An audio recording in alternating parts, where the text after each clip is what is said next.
በተለይ ብዙ ሐሳቦች ይነሳሉ እሱን በተመለከተና በየጨዋታው መሃል እናነሳዋለን ማን ነው ምንድነው እንዴት አንድ አይኑን አጣሚለው ጉዳይ በራሱ ብዙ ውይይት ሲደረግበት ነበር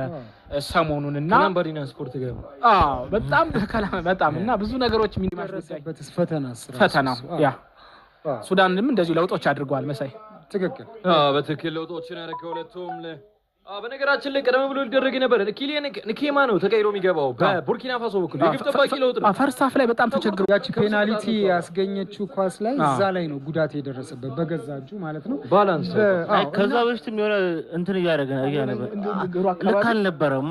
ልክ አልነበረም ሁለተኛው 45 በግብ ጠባቂ ለውጥ ነው በነገራችን ገብቷል በዚህ ሰዓት ላይ ኪሊያን ንኬማ ተቀይሮ ገብቷል ጨዋታው ጀምሯል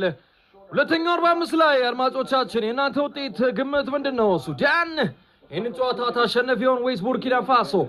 ጻፉልን 09